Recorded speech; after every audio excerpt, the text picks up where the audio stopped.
Hi everyone, if you're new to my channel, my name is Jessica and this is a channel for support and addiction recovery. So today I want to talk a little bit about addiction and is it a hereditary disorder? So have you ever noticed like how addiction can manifest in families? Like if you had a great grandfather who, was an alcoholic, but your dad's not, but then you notice that, your brother has, an eating disorder, and maybe your sister is a gambler.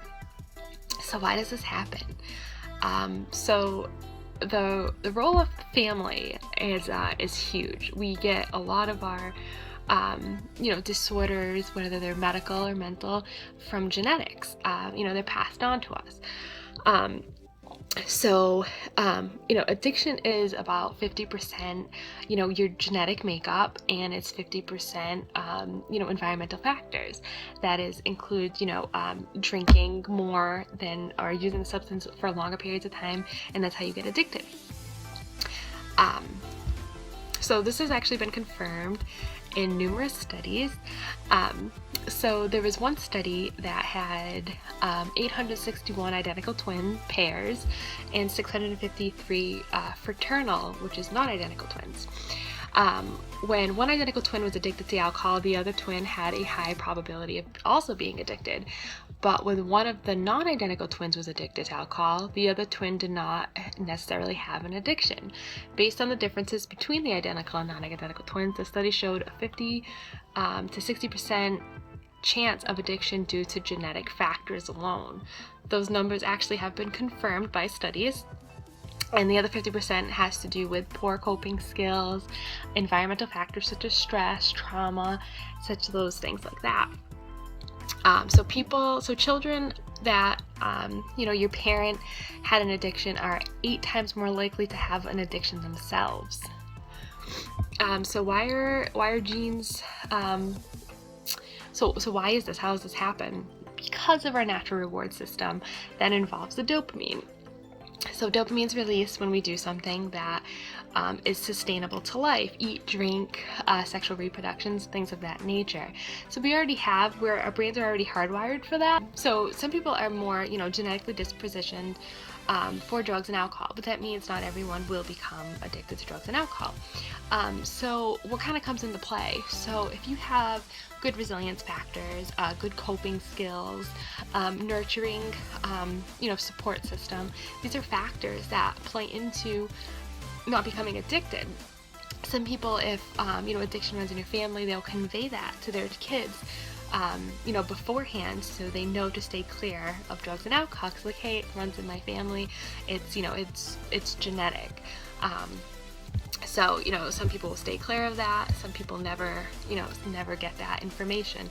So just to know, if you have addiction in your family, you are more likely, 8 times more likely than a person that doesn't, to become addicted to drugs or alcohol or behavior.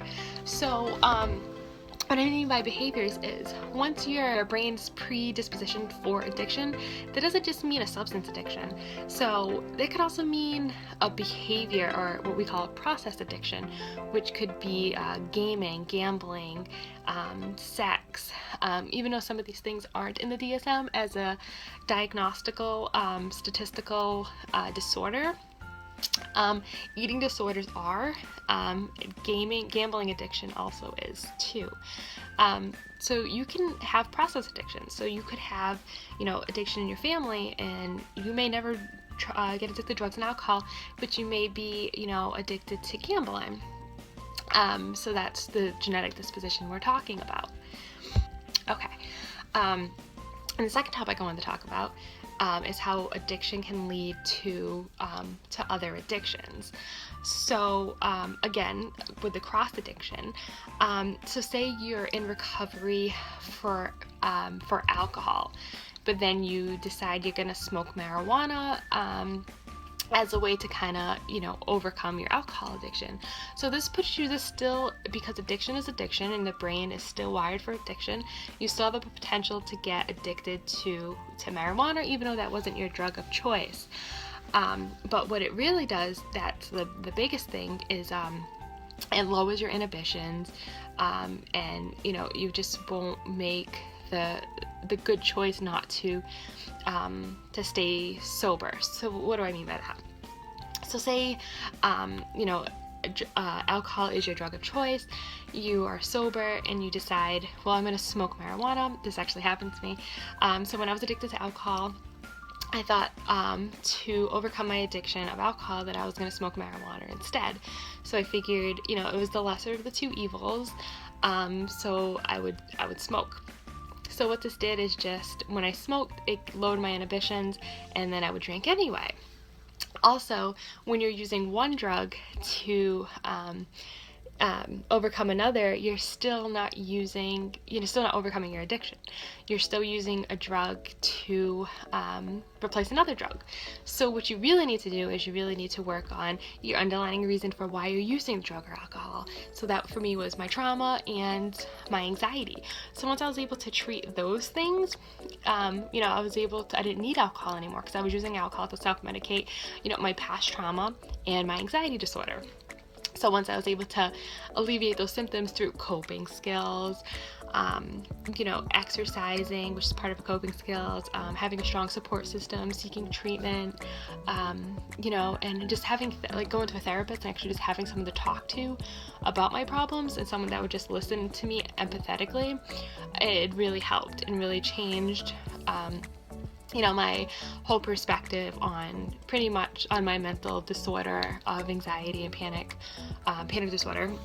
And it also helped prolong, you know, like my recovery. I've been sober for a little over 4 years.